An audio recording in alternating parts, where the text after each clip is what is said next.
Hello and welcome to episode 17 of the OSU Mapcast. I'm Cinnabun, and in this episode, I'm joined by mapper and former quality assurance team member Hobbes2. How are you doing? I'm doing good. Thanks for having me on here. Of course. So you want to give us a little introduction about yourself? Sure. So, my name is Hobbes2. I'm from North Carolina in the United States, so I'm East Coast. I've been playing OSU since 2016. Cool. So hey, let's get started right into the first questions. How did you first find yourself getting to OSU? It was actually, I was watching a League of Legends stream. It was actually former LCS player Maria, rest in peace. She was playing, I think in between Q, she was playing like a OSU. I think she was literally playing high score, like the fort map. And I just thought the game looked really cool. And I downloaded it and I got instantly addicted. Like literally, this was like freshman year of college.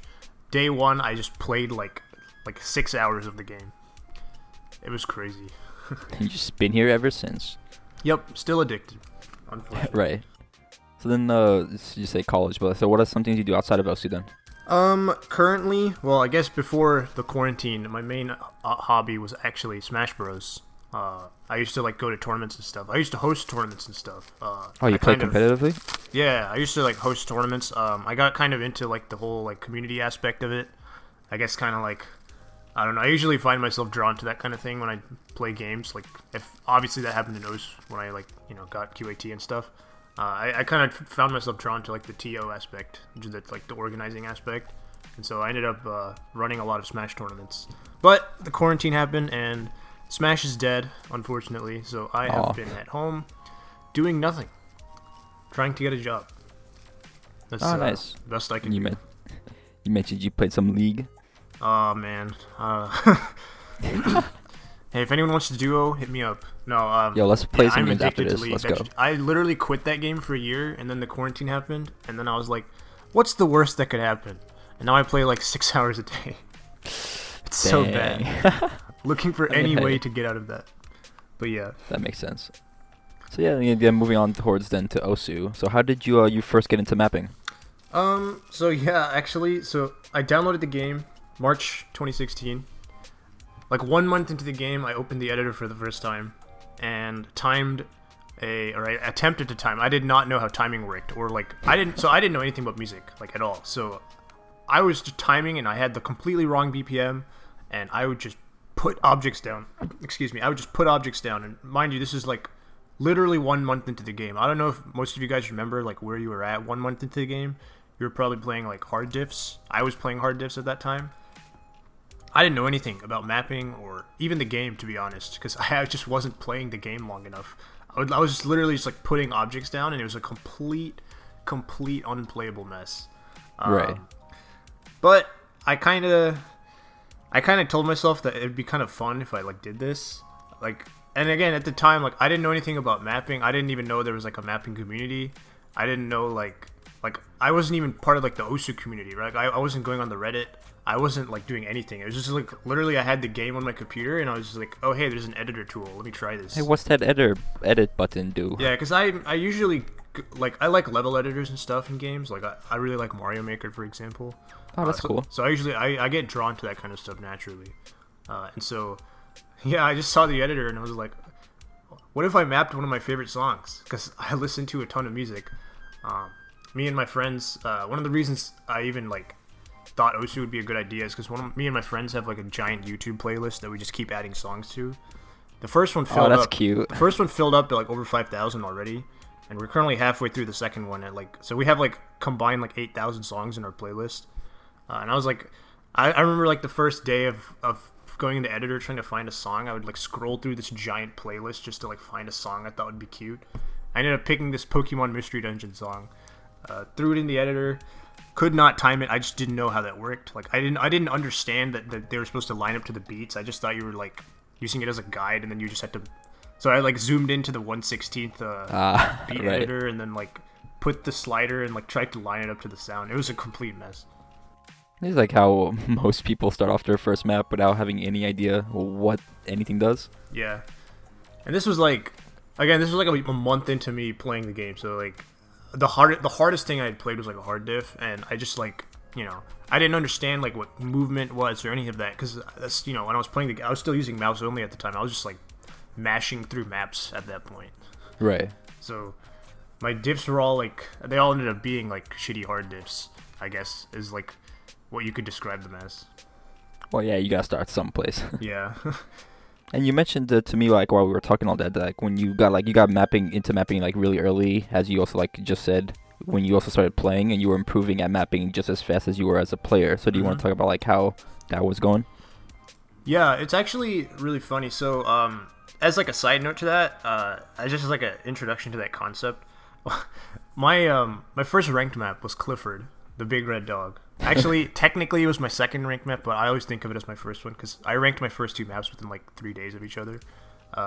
Clifford being like the second one, and so Clifford, when I was mapping it, I did not know that it would end up being a DT farm map.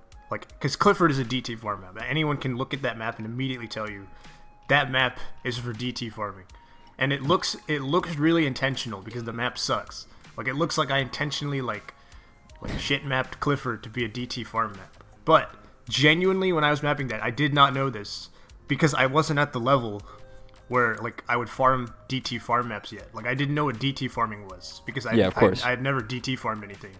Like, I genuinely didn't understand the concept of like playing maps for PP That's just at that farming. time, because this was like so like I made my account March and Clifford got ranked in October the same year. So this was like, there was like I think 8 months between my account creation and my first ranked map. And then you have to understand that like I made Clifford, obviously I didn't make it in October, I made that in like August or like July. So I first made Clifford like 5 months after making my account. So I didn't know that people would play it for the express purposes of getting PP. And I actually ended up having Clifford as my own top play for like a month, like 2 months after it got ranked. After I got better at the game, and like realized like, oh, I can farm this, and I did farm it. It was my top play, which if your own map's your own top play, that's pretty sad usually, and it was pretty sad. It was. I see as a kind of little achievement. Yeah, I mean, I don't know how many mappers have had their own map as their top play. Probably not very many. So I guess that is an achievement. But yeah, it's weird because like when you don't play the game, you don't really know like anything. So like when I was getting better at mapping, say like there was like I remember I distinctly remember this one moment where I mapped like 4 circles in a row. So this is like these are like 1/4. It's like like you're playing a stream. Yeah. And usually when you play a stream, you're either doing 3 notes like a triple, or you're doing 5 notes like a burst. Like if you played any DNB map, you would know what I'm talking about. But only having 4 notes is not normal, because then it ends on like the blue tick. If you're not a mapper, just think of like if you're alternating Z and X, you end the stream on your non-primary finger, and that's always like weird. Like when you're first learning how to like have finger control and stuff, that's usually pretty weird. This was just something I didn't know. And so one of my maps, like one of my early maps, I just had like all these like blue tick rhythms, and it played like a complete mess. And I was test playing it, and I was like, why is this so hard? And I remember like giving it to a mapper, and I was like, I can't understand why this map like sucks, because I couldn't play it, so I just thought it sucked. And then he's like, it's because your rhythms suck. He was like, it's because like, like he literally spent like an hour explaining to me. This was Ezek, by the way. He spent Ezek's like he's a Mexican mapper who also has an American flag because he's like on the border of Mexico. Oh, and okay, Texas. that's cool. Yeah, Makes sense. he's a really cool guy. I don't think he's super active anymore, but I think if you know who Ezek is, shout outs. And he was explaining like, if you end the thing on your non-primary finger, it feels weird, and you have to like do that. And I was like, oh, that makes sense. And then mind blown. I was trying to find ranked maps with that so I could like practice it. It was really funny. Like there was just all this like random stuff like I just like didn't think about because I just never played it before. And so when I was mapping, I would just put it in there. Like I was like, oh, let me put in this thing. It looks really cool and it looks like it fits the song here. And then I'd play it and it just wouldn't play well. And it's just because I literally had never played something like that before. Obviously, all these patterns had already existed because I wasn't like a revolutionary like genius or anything. It's just stuff that I'd never played before. So for me, it was like the first time using these patterns. But yeah, it was just pretty weird. And then eventually, like I got pretty good at the game. Not like really good. I peaked like 14k, I think. Hey, that's not bad. And then I haven't gained a PP since then, so I decayed from 14k to like 40k. So like at the time it was pretty good. I mean, most of that was PP farming. I've been playing like easy mod and stuff recently, and I've actually been. There was like this long period of time where I would test play maps with easy mod only, just because like my aim got so bad that I couldn't aim anything. So I would just play with easy because I could read the low AR. So that was like that was how I test played maps. I guess that ended up tangenting a little bit, but yeah. Not sure if that's the best way to test play. Yeah, it's not. This was like 2 weeks. Right. Did you have any inspirations when you started mapping? No, because I hadn't played anything. I had literally no inspirations at all. I did not get inspired by anything until like a year and a half into mapping. Like once I had like already become like a BN, that's like when I started like taking stuff from other mappers. Because like when you start mapping like so early into playing the game, I honestly like don't know any other mappers that did that. Like they weren't like like most mappers are a player before they're a mapper. But like right. I was never really like a player before I was a mapper because I just didn't play. I just didn't have enough time. You were to barely play a player. Yeah, I was barely a player at that point. Like, if you're in the editor like 2 months into the game, like your maps, they're not gonna have any logic to them. Because you just don't have experience. So I didn't know any mappers. Like I didn't put the connection that if a map was made by the same person, then like it's the same person making those two maps. I just didn't look at like mapper name stuff. I didn't look at stuff like that at that point right. because I don't think anybody did. Right, like 2 months into the game, I don't think you knew who like. I don't know like when you joined the game, but let's say like if Monstrata is like the big mapper. Like I don't think 2 months into the game you're thinking like, oh, it's another Monstrata map. You're just thinking, oh, hey, I like this song. Exactly. Yeah. That was the extent of what I had. Because I didn't even like think about ranked or unranked. I literally went in and I noticed the graveyard section like immediately because all my favorite songs were like completely terrible like 2011 2012 like graveyarded versions of songs I like, and that was like all I would play at that point. Like I would just like look up like, oh, I like drum and bass, and I would just put it in. I wouldn't restrict it to ranked maps. I just download like the first like 10 I would see and just play those for like the whole day. So yeah, I didn't have any mapper inspirations just because, I didn't know what a mapper was. Like yeah, that makes sense. I didn't think like, oh, Apple Leader X, who currently would be my favorite mapper. I'm like, oh, Apple Leader X made all of these. I'm gonna copy him. It was more like, oh hey, I guess my inspirations were like individual maps. I guess if that makes more sense, because there'd be like a map, and I would like catch a pattern from there, and I'd be like, oh, I'm gonna use that. But I wouldn't even be able to tell you now like who the mapper was, because these are like really bad graveyarded maps, and so I don't even remember the mapper names. They're like people inspired by graveyarded mappers. Yeah, these are people who've made like one map in the graveyard and then like never mapped again. That's like where I got my first patterns from. That's cool though. And so with having like so many ranked maps right now, which maps are you most proud of? That's a really good question. So my first ranked maps are not good. That's true for most people, but for me, I think it's even more true just because, like, I mapped Clifford before I recognized that Clifford was a DT farm map. You wouldn't say Clifford's a good map? Clifford is really bad. It is really bad. It has good difficulties on it because, fun fact about Clifford, so I posted Clifford in mod help, and Ezek. So I have to give a little bit of context. So before Clifford was Goosebumps, and the Goosebumps theme song. Like if you don't know what that is, look it up. It's really good. I mapped that and I posted it in mod help, and this is where I met Ezek. Ezek saw it in mod help, not mod help. He mod requests, like the channeling game. Yeah. He saw it in mod requests, modded it, and then was like, I really like this.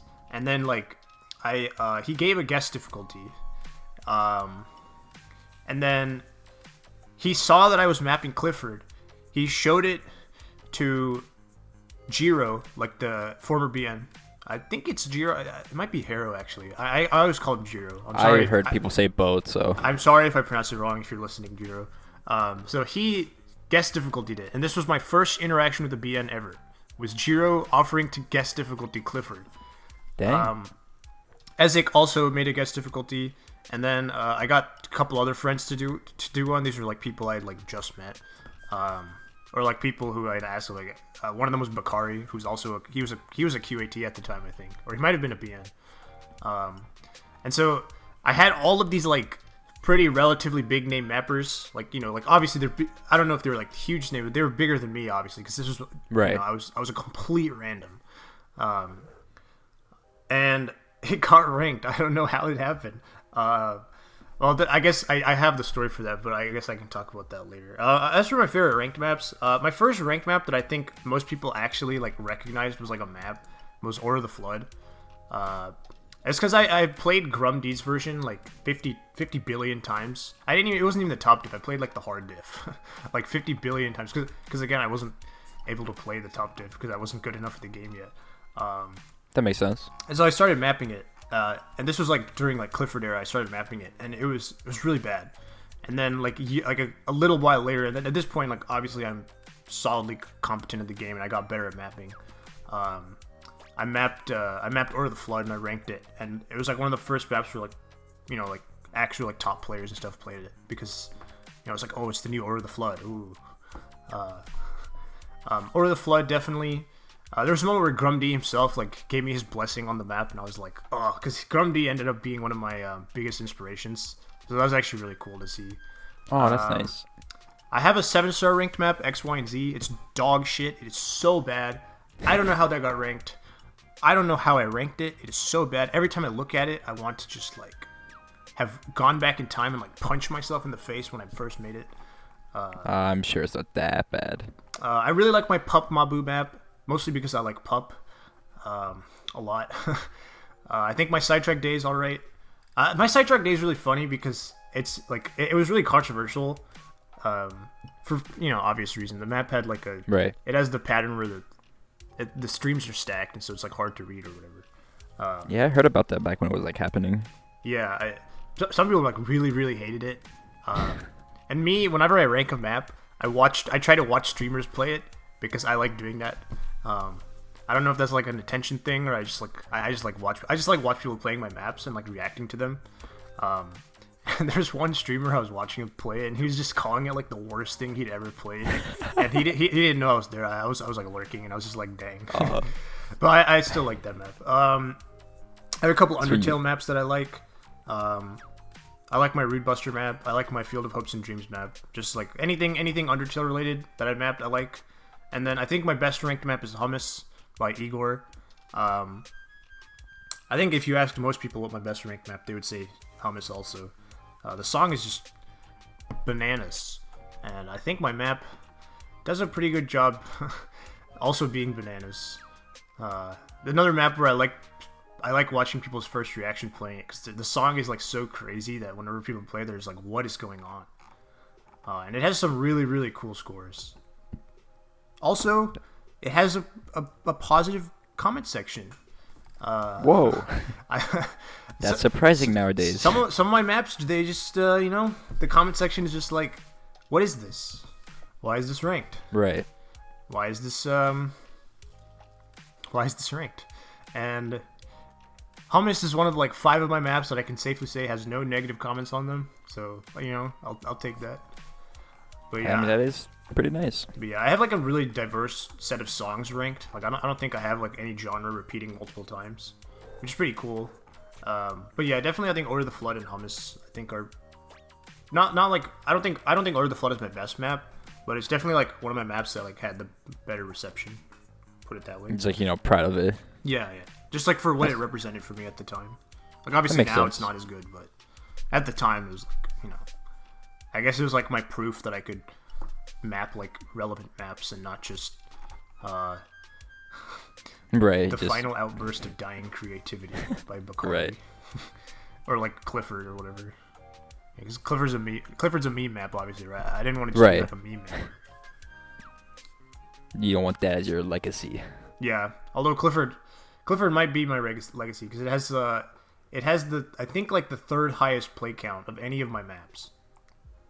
I'm pretty no, it sure doesn't. Tillerino recommends it if you use it to bot. It does. It actually does, and I know this because one of my roommates got recommended Clifford. One of my former roommates literally got recommended Clifford in Tillerino, and I was like, oh my god. This, if there's any proof that I did not know what I was doing when I made Clifford, or like I did not know how like PP worked, there it is. Because I have never since ranked a map for the explicit purpose of PP, and I never will do that because I think it's dumb. Yeah, that's fair. And I guess continuing like from mapping, what was like your process going from like when you were learning to mapping to start learning how to mod and getting into that whole scene?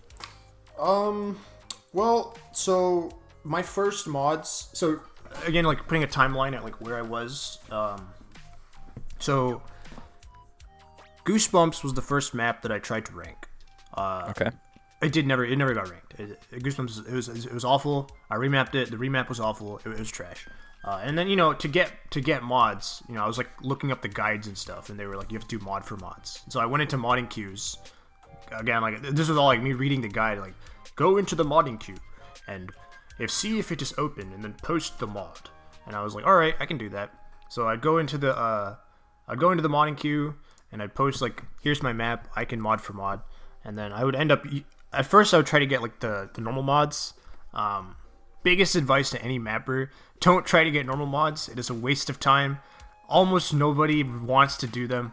They're so like free work is just like it's just not a thing. Especially for like a volunteer game, like it's just a waste of effort. Just learn how to mod.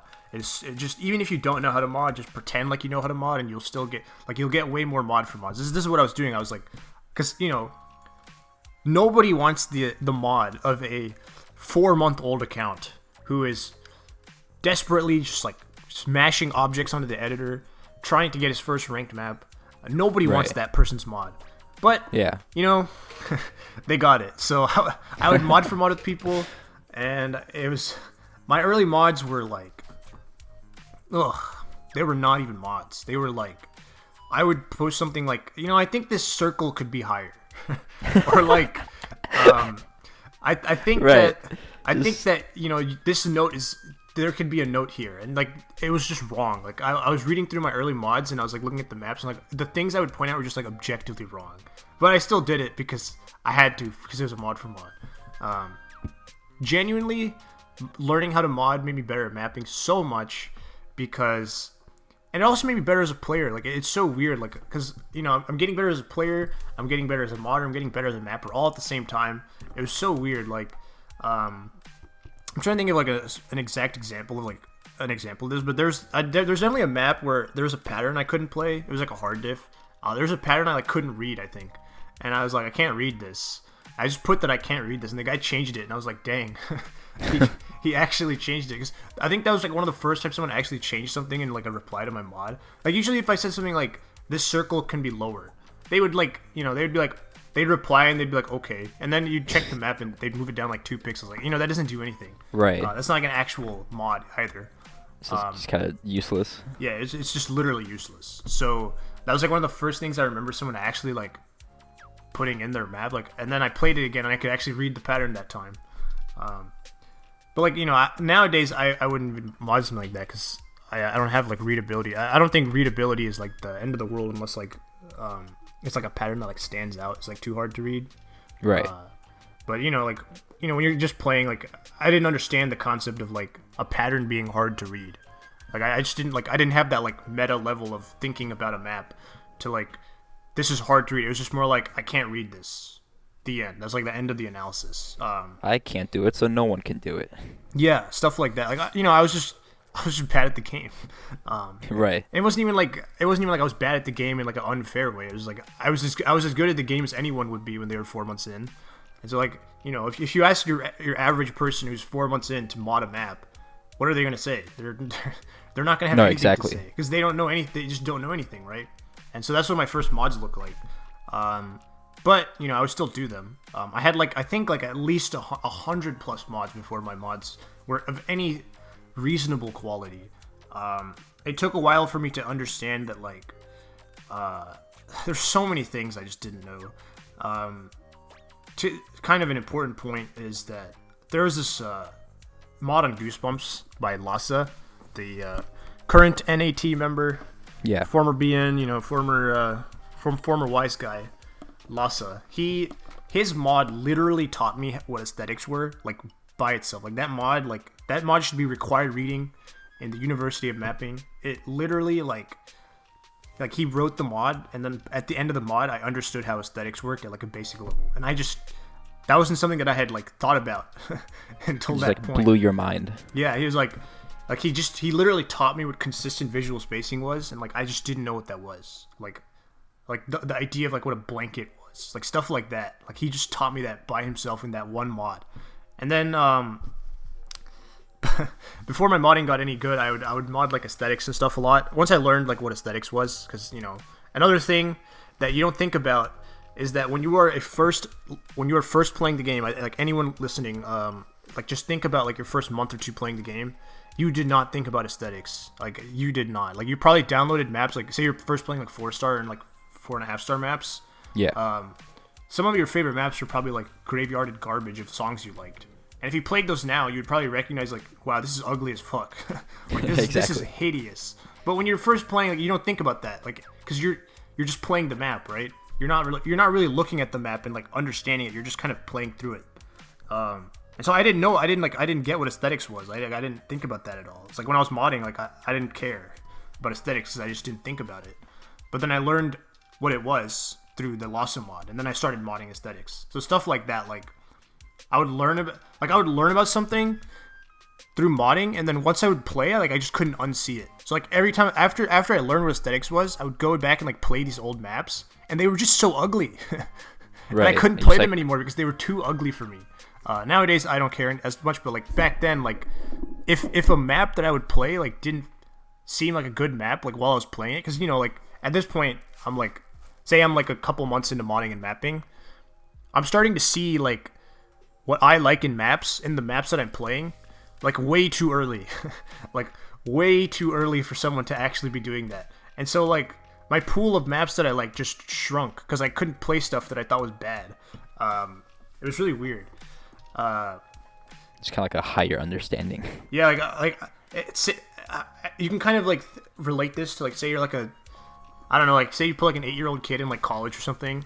Like, you know, like they're obviously smarter, but like they lose their innocence, you know, like too early.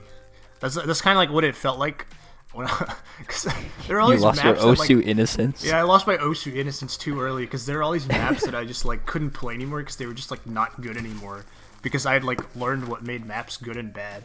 Because I think most players that never get into mapping, like, you know, like all those like crappy graveyard maps you play or whatever, like, you know, you still like them even if they're not good.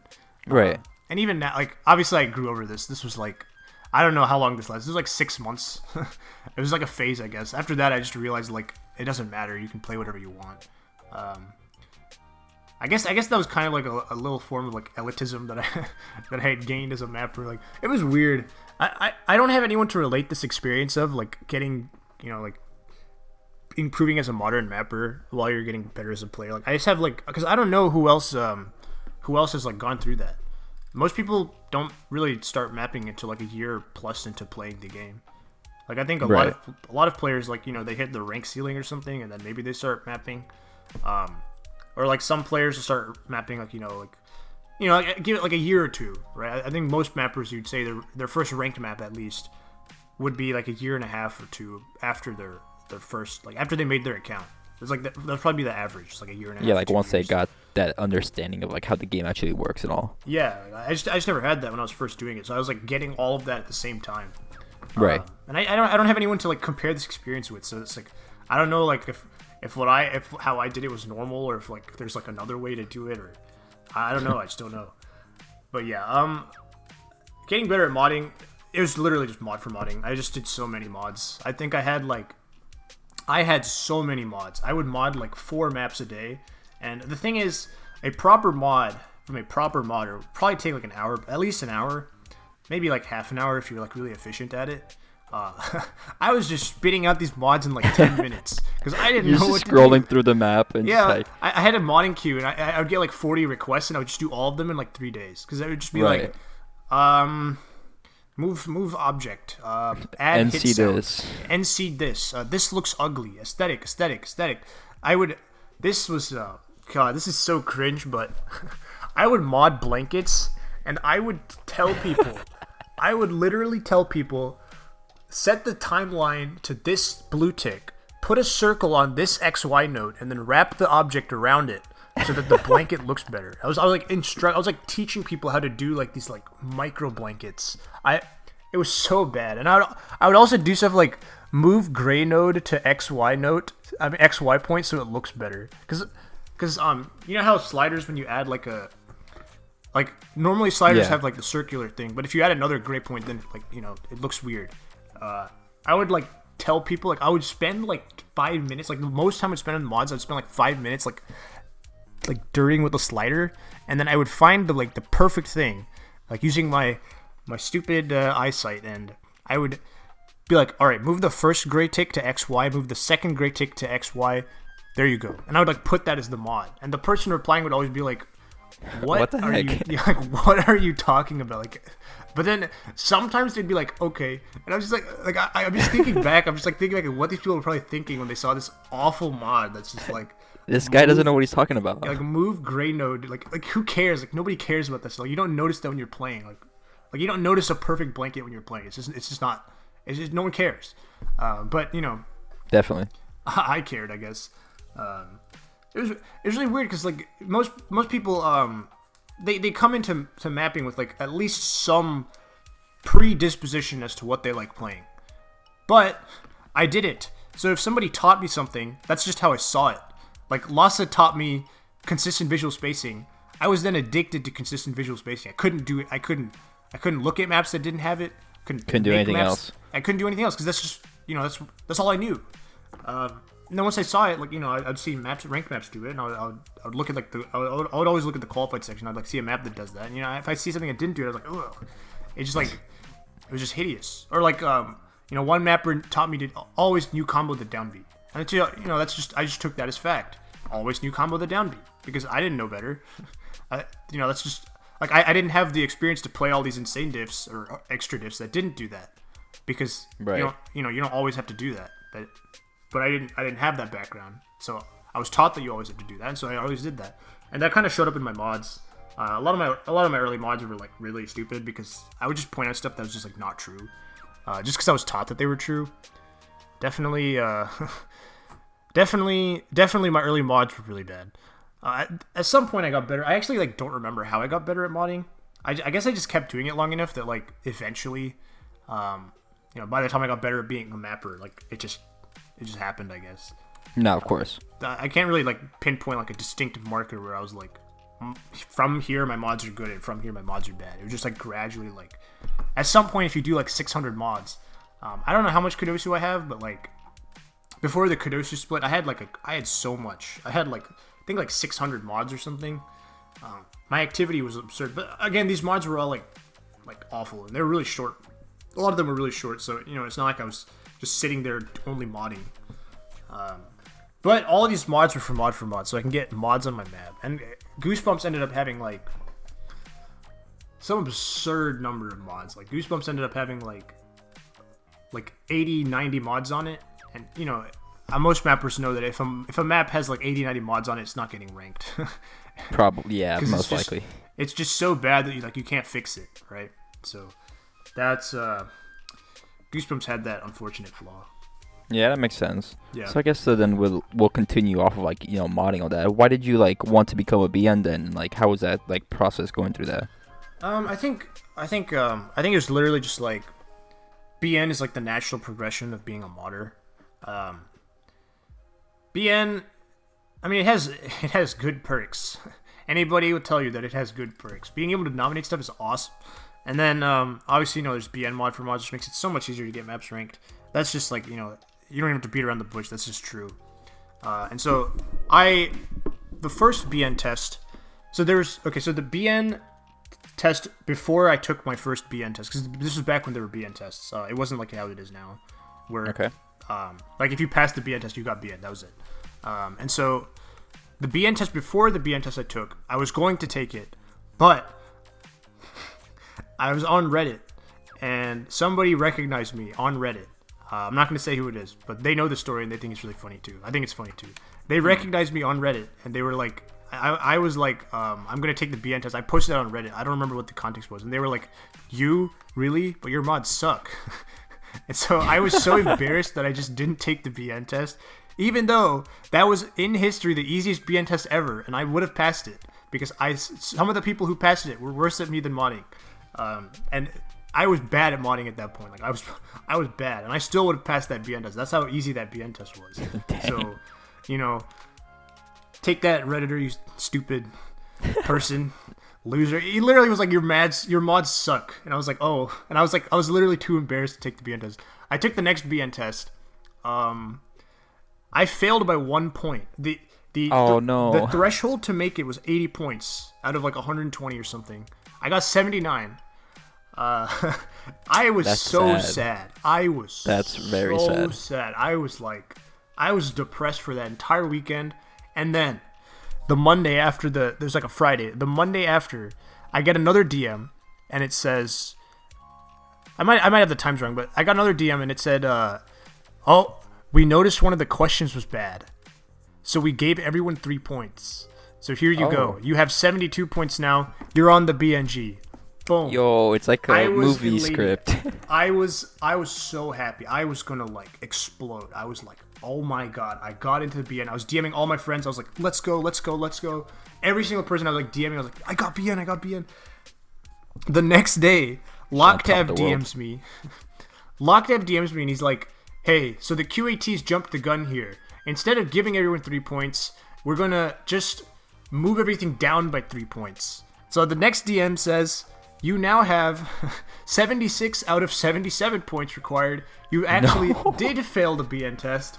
I'm sorry. And that was the end of it. That's so sad. What? I was so sad. I literally quit the game for like a week. Or at least I tried to, but then I was addicted, so I quit the game for like a day.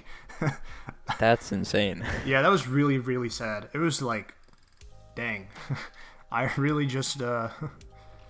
You just went to like a roller coaster of just emotion. And I was still 1 point away, like 1 point. And that BN test sucked. I could tell you for hours why that BN test sucked. There was a question on the BN test, so the way the BN test works is it gives you a map to mod, and you have to find all the quote unquote issues.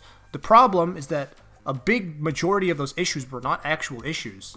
So the example I like to point out is that there was like subjective stuff. Yeah, there was a pattern with 3 sliders that were the same shape. I think most mappers, and I think a lot of players will recognize this pattern too. If you take an object and you rotate it 120 degrees, and then rotate it 120 degrees again, you have 3 sliders, they form like a triangle, it looks good. He rotated them 110 degrees and said that you were supposed to recognize that they were rotated 110 degrees and not 120 degrees. Like, that's insane. That is such a bad question. Wait, did people like find it out, or? I don't know. I didn't find it out. I don't know who got it, but apparently some people got that right. Like, I don't know. Like, not only would I have never noticed that, but it didn't look bad. Like, the pattern looked fine. It looked close enough to a 120 degree rotation that like you wouldn't even see anything about it. And then there were other patterns like it was rotated 119 degrees. It was rotated one. Yeah, there's just some stupid questions on there. It was really bad. It was just really bad. And then there was a judge's impression section where the judges gave their impression on your mod, and like I think that was out of 10 points or something, and like 2 of the judges gave me like 8s, and then one of the judges gave me a 4. Like, if that judge that gave me a 4 or gave me an 8, like the other 2, I would have passed the BN test. Like, like stuff like that. Like, I was so close. There's so many little areas where I was so close to getting it. So I was really sad for a while, and then I was like, whatever. Modded another 3-4 months of maps. Applied the second time. And I just straight up passed. It was like each section was like 15 points, and I nailed the first one, got every single question right, and then the second one I got like 11 out of 15, and the threshold was like a combined I don't even remember. It was a combined like 24 or something like that. and I got like a 30 out of 30. I got like a 28.7 out of 30, I think. So I had like well past it, and then that's how I got BN for the first time. It was pretty cool. I was really happy that I didn't have to worry about like the 1 point thing or like the whole drama with the you passed. Just kidding, you didn't pass. Lamau, psych. Yeah, that was so sad. I still have those DMs too. Dang. I still have the DM from Locktab that's like, haha, just kidding, XD. Sucks. That's just a triumphant story in the end. Yeah, in the end, I ended up getting it. And you know, at this point, my mods are all fine. Like, for what they are, they were all fine. I don't think they were great at this point either. Like, I definitely got way better at modding while being a BN. But they were like, you know, they were good enough to get BN. Right. Yeah. And so, as also many other people know, you've been a part of the QAT. So, what were kind of like some of your experiences you had being a part of that? So QAT. So we're fast forwarding to 2018 at this point. I got QAT in like July 2018 or something. Yeah, July 2018 is when I first got QAT. So QAT, it's kind of weird. So it really depends on what your role in the QAT was. So obviously a lot of this is different now with the NAT instead of the QAT. Right. So I can only really speak to my experiences at QAT. Most of what I was doing was like quality assurance stuff. So I would like look at all the qualified maps and make sure they didn't have issues. In fact, that's how I got QAT, because I did that so much as a BN. So back at this point, there was the QAH, which is the quality assurance helpers. And this was like the QAT's underlings. The QAH did a lot of the work with checking the qualified maps to make sure they didn't have unrankable issues. That was like the main thing. Just check to make sure they didn't have unrankable issues. Because if a qualified map got ranked with unrankable issues, it would obviously have to get unranked. And Peppy did not like having to do that, because Peppy had to do all this himself. Like, there's no unranked maps at this point other than Peppy, for obvious reasons. Oh, okay. Because I think that power used to exist or something, and then someone abused it. I don't remember exactly what happened, but actually no, I think Peppy always was the only person that could unrank maps. So, you know, Peppy did not like having to do stuff like that, because to him, you know, the community has all full power in this process. So if they don't notice something like that, then clearly something bad has happened. And so the QAH's job was to check all these qualified maps and check them for unrankable issues. And I did that. I did that a lot. I did that so much that they offered me QAT. And so that's mostly what I was doing as a QAT. A lot of the other QAT stuff was like decision making. And this was easily the worst part. It was vetoes. So obviously vetoes are like a, you know, contentious thing or whatever. Yeah. And so Still. veto mediation was a thing at that point. It's different now with like the whole like BN jury system. But at that point, it was literally the QAT was just like, they were in charge of deciding the results of the veto. And some of these vetoes were so stupid. They were like complete like maybe the vetoer has a point, but like who cares? Like that was like at least 70% of the vetoes that we had to mediate. My thought process was the vetoer isn't but wrong, why? but like Yeah. Why? Like why did you veto for this? Like nobody cares. Like Exactly. like maybe if it changed it'd be a little better, but like you're really gonna waste all of our time by doing this shit? Like that's like kind of like that's kind of my thought process for like a big chunk of vetoes. Another thing that I did as QAT, and this was actually I guess like one of the more important things, was BN evaluations. So evaluating BNs that were BN and like rechecking them. A lot of it was just like checking like how many like checking what their nominations were like removed for. Like so like say if their bubble got popped or something, like why? Like was it for an unrankable issue? Was it for something subjective? You know, did these add up a lot? Like is this person fit for BN? Is their behavior good? Stuff like that. That was kind of like the whole BN evaluation thing. And then I think exactly once I did BN like new BN evaluations. So like I guess like so BN tests were gone at this point. And it was replaced with the QAT literally just looking through your mods and checking if they were good mods or not. And I think I did this exactly once. And it was interesting. And it wasn't anonymous too. You know, it's pretty hard to be unbiased with stuff like that, but I think I did a pretty good job at the time. That's good.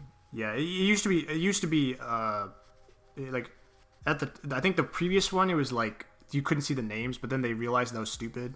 So then you could see the names of the modders, and then like you obviously knew all these people because if you're into modding, you know who mappers are, and you know who No, modders exactly. are. Yeah, so like I knew like most of these people, so it was hard to be completely unbiased, and then it's also hard to like not go in the other direction too hard and like too harsh on someone in the effort of looking unbiased. It's Right, it's that fake. Yeah, definitely a nuanced process. QAT at the time was really weird because there were a lot of QATs that like, I don't know, it was really weird. There's a lot of QATs at that time, and a lot of them were obviously all the QATs were obviously good modders, but QAT it was called the quality assurance team, but it was really more of like a management position. This is why they changed it to nomination, Assessment team, because it stopped being like an actual quality team shortly after QATs weren't allowed to just DQ maps for being bad on their own anymore. After the whole I don't remember what the map was. This has been discussed many times across many mapping podcasts and stuff, even Pishy videos. So I think you guys probably know what I'm talking about. But the QATs, they stopped being able to. It stopped being a quality assurance team, and people would get frustrated, like Hobbes2, why aren't you stopping like the Sotarks map? And Right. It kind of just like wasn't our job. That was kind of the problem. But it like looked like it was our job, but it wasn't. Like the name and all, yeah. Yeah, so they did a good job changing it to nomination assessment team instead of quality assurance team. I mean, it was always the nomination assessment team while I was on it. That's just kind of how it was. So it was like misleading to people. So I'm glad they changed the name. Yeah, definitely. Yeah.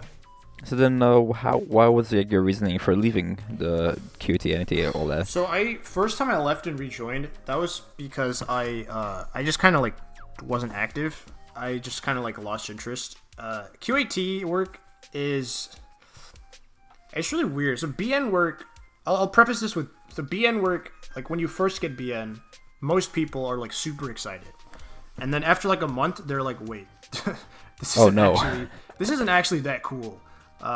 It's pretty cool. It is still pretty cool. But, people hound on you a lot. You were suddenly the face of, like, everything wrong with the game. Everybody hates you. All your friends are, like, they're very subtly, very, very subtly looking at you differently and treating you differently. Your non-BN friends, anyway. Your BN friends usually treat you the same. Unless you have a good group of friends, which I luckily had. I luckily had a good group of friends. Yeah, that's good. Some people will like pretend to be your friend to get a nomination. This happens so much.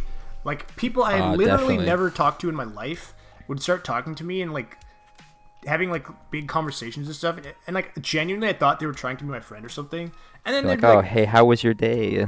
Like, and these were like, these were nuanced. Like these people had like nuanced conversations. Like these were interesting conversations. Like these people, I guess they put on a big show because then eventually it was like, hey, like like I have this map that I want to get nominated, and I would be like, all right, I'll take a look, and I would nominate it, and then they'd never talk to me again. This happens so much, like at least like 3 times, and 3 times probably doesn't seem like a lot, but when it comes to friendships, that's a lot of people. Yeah, and trying to get like personal relationships and stuff like that. That's a lot of people, and I know who these people are. I'm not going to say it for their own sake, but I've definitely lost respect for these individuals, and I think most BNs have probably experienced something pretty similar to that.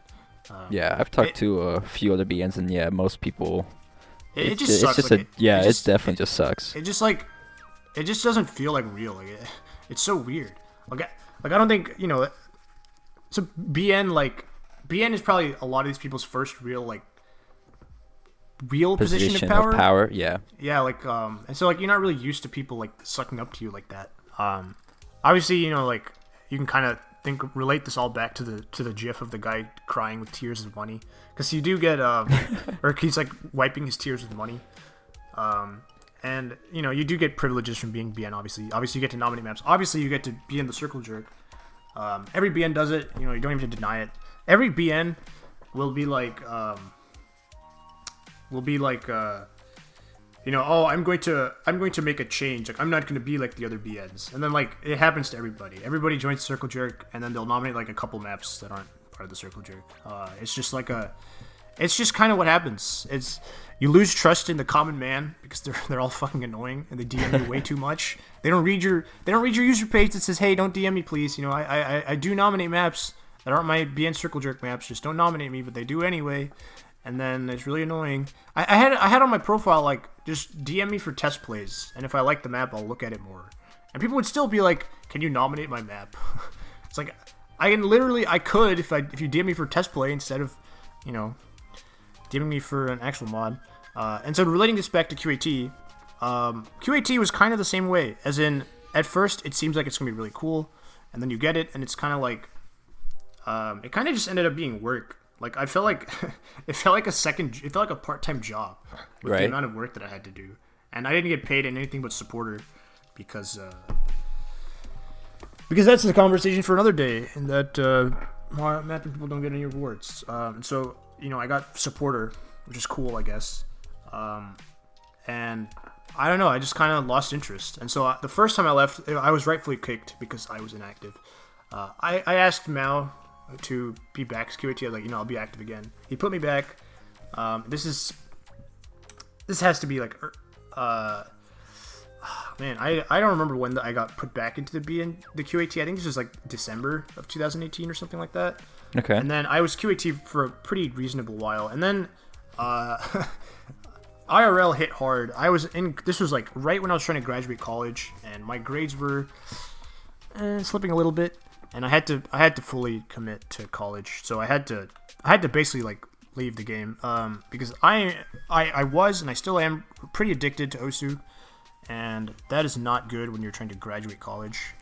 Yeah, I can imagine. And so I had to force myself to not do QAT stuff, and when they switched to the nomination assessment team, they noticed that I was not active because I was focusing on college, and so they did not re-invite me, which is fine. I think I had my time, like I experienced what being a QAT was like, and I don't think I would have enjoyed it if I kept doing it. It's just like it takes like a specific type of person to enjoy that kind of work, and it wasn't me. It's just like, it took what I liked about mapping and modding, and it turned it into work. And when something I enjoy turns into work, like it's just not enjoyable anymore. When I say work, I don't mean like just like straight up work. I mean like a job. Like when it turns into a job, it's just I don't want to do it anymore. Right. It's just true of like anything. No, that makes a lot of sense. Yeah. Yeah. And so I kind of moved on. And I also this is also when my like depression and stuff was getting really bad. And when you are depressed, it becomes really hard to find motivation to do stuff that you like doing. And even if there was part of the QAT stuff that I did like doing, which there was a lot of it that I liked doing. Like you ended up having like a big personal relationship with your fellow QAT members, and like the decision making stuff was cool because I got to have an impact on the mapping scene at like a really high level, which is cool. Like I think any mapper would like that, or most mappers would like that, to be able to have a voice in something like that. But when you're depressed, it's hard to find time to do stuff that you normally enjoy. Yeah, that's understandable. Yeah, and I just had it was just harder and harder for me to like log on every day and do something, and eventually I just got removed. And then after I got removed from QAT, there was like a couple of months where I just didn't do anything OSU related. I was still a BN for a while. There was I got moved from QAT to BNG. And I was BN for like a month and a half, and then I just kind of realized once you're QAT, BN just feels like it doesn't feel like anything. Like I kind of realized I got to experience QAT, and like what am I really a BN for anymore? It just didn't feel right, so I retired from the BNG also, and that's where I am now. I'm just a regular. I've got the alumnus badge, and that's all I've got. Yeah, that's cool. Oh, so I guess there's no chance of you ever joining back or anything, or no? I don't think. Maybe if I were to rejoin the staff, it would take at least 2 years, 2-3 years of proving myself again, and I don't have that motivation. That makes sense. I don't have that motivation. I also don't have that time. I don't think. Right. Now I've got to get a job. No, I don't have one yet because I don't know. I'm gonna blame COVID-19, even though that's probably not the reason. Hey, just blame COVID. It's all right. Everyone's doing it. I'm just gonna blame COVID. But yeah, I mean, QAT, the main reason I left it just started feeling like a job, and I just didn't want to have something I enjoy turn into work. No, of course. Work that I didn't get paid for. I got a cool jacket. I got a free Osu staff jacket. Oh, really? Yeah, I still have that jacket. It's really cool. I wear it everywhere. I don't wear it everywhere. I wear it to stuff where there's other gamers, and then maybe they'll It's kind of like a little recognize it. small flex. But no one has ever recognized it in public. I wore it to a convention. Like I literally wore it to like an anime convention in Raleigh. It wasn't a big one, but it was an anime convention, and not a single person recognized it. And I was very sad. Dang. I was about to flex. I was like, "Yeah, I play Osu." I've had like a couple people in Smash recognize me just from my tag. They're like, "Oh, are you the mapper?" That was kind of cool. But I've never had anyone recognize my Osu staff jacket. Makes me really sad. I wasn't aware they actually made staff jackets, so I don't know. It was like a one-time like free thing. It was like a gift for all of his staff, and I had been QAT just long enough to qualify for it. Nice. Pretty funny. Yeah. All right, so then moving on to like the big question now. What is like your advice for people who are new into mapping and like want to start getting into that? I think my biggest advice for new mappers is just like don't be afraid to like make mistakes and like do stupid stuff. When I was brand new, I was pretty cringe, and I mean I was so new that like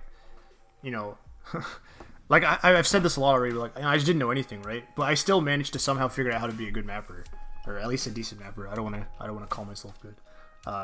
You can say that. If I can do it, I think literally anyone can do it. Because I didn't have any background. Like, I think most people have the luxury of at least having played the game for long enough to, like, right.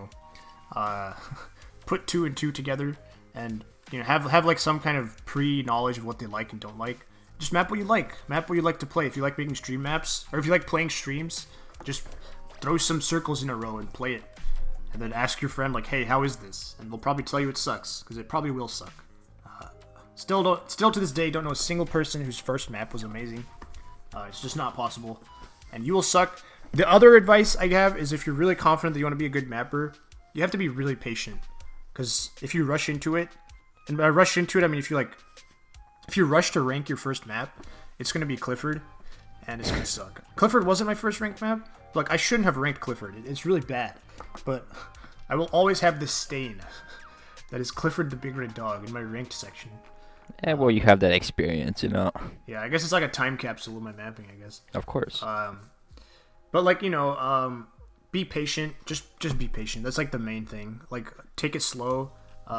Recognize that your first multiple projects will suck, but it's all part of, your first few maps are mostly just for you to get used to the editor.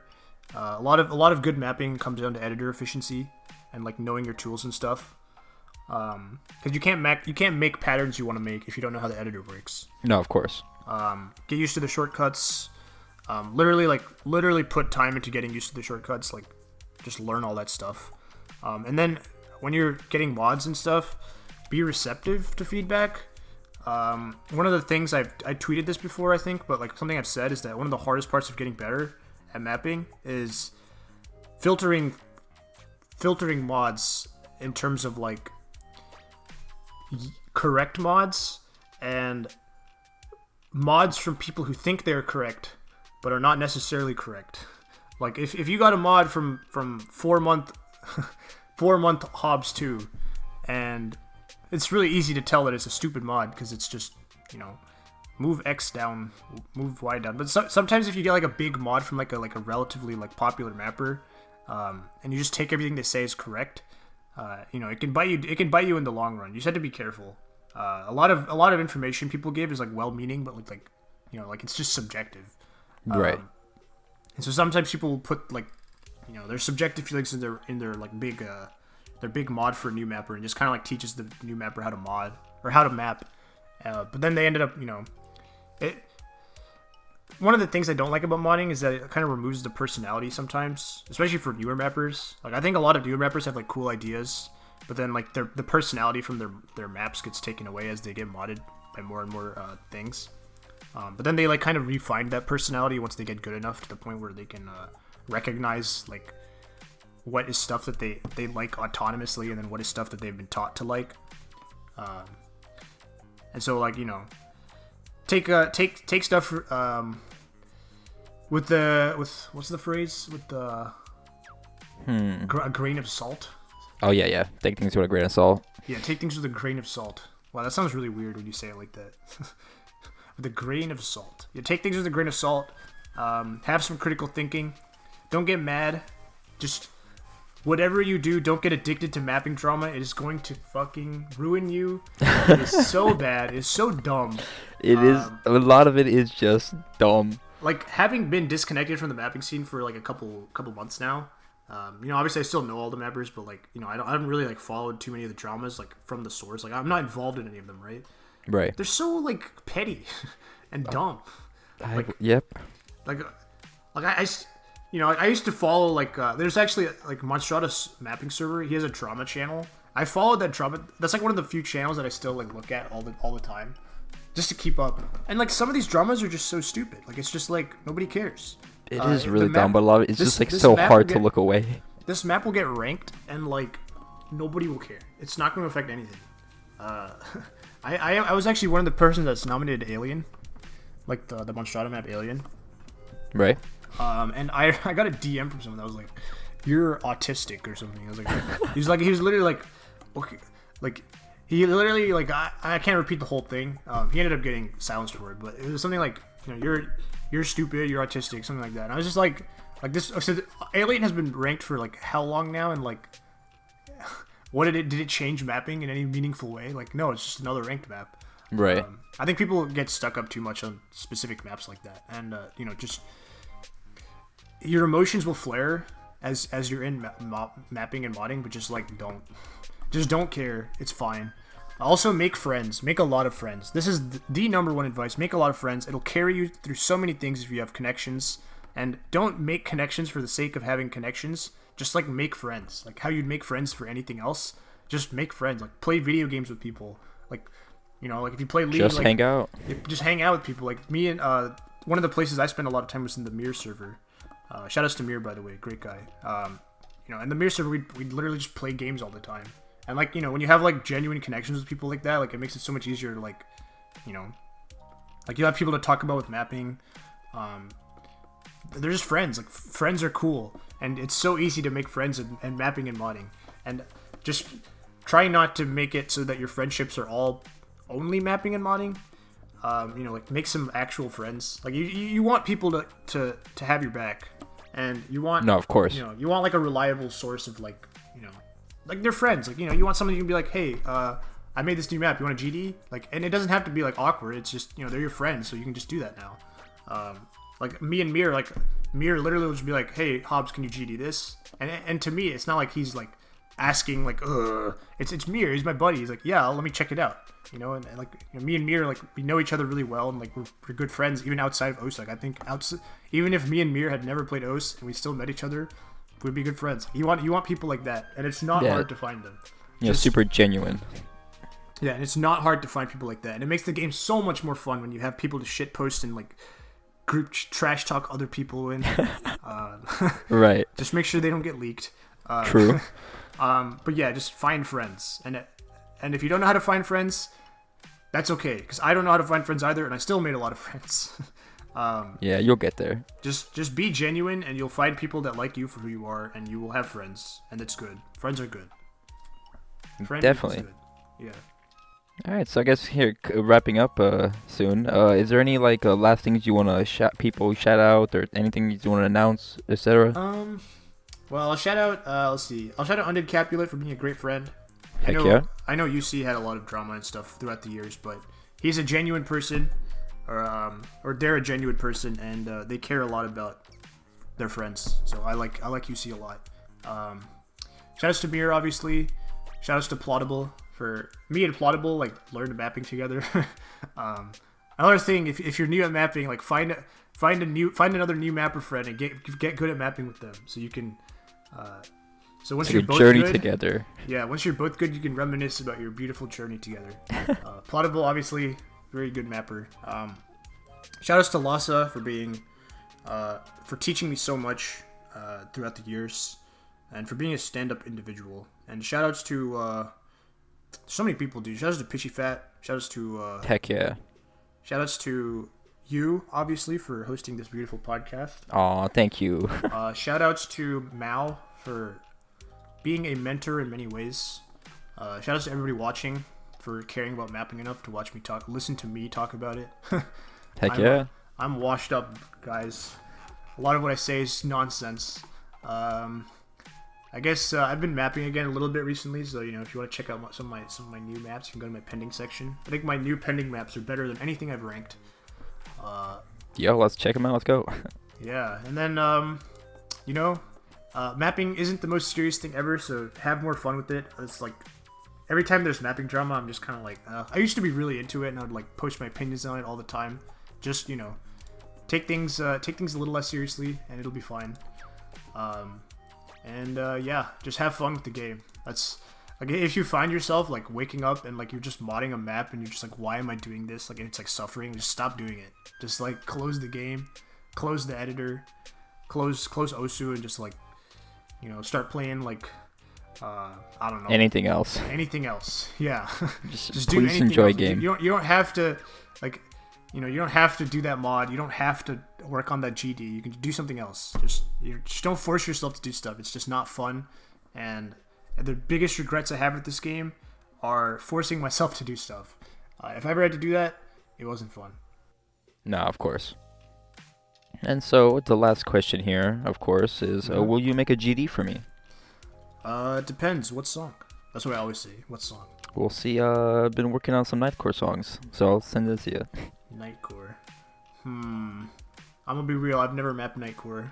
Although I think Nightcore is just normal music but sped up. So just I don't think I would have too big of a problem. All right. I guess it'll depend on the Nightcore song. Sounds good. I'll link it to you later. All right. So this has been episode 17 with Hobbes. I appreciate you taking the time and joining me on this. Of course. Thanks for having me. And of course. Heck yeah. I hope my rambling was listenable. Nah, I enjoyed it. And thank you for listening to this whole thing. If you liked it or had anything to say, please do leave a like and comment. All feedback is always appreciated. And if you want to request anything, please do be sure to leave a comment. And yeah, let's go play some League of Legends.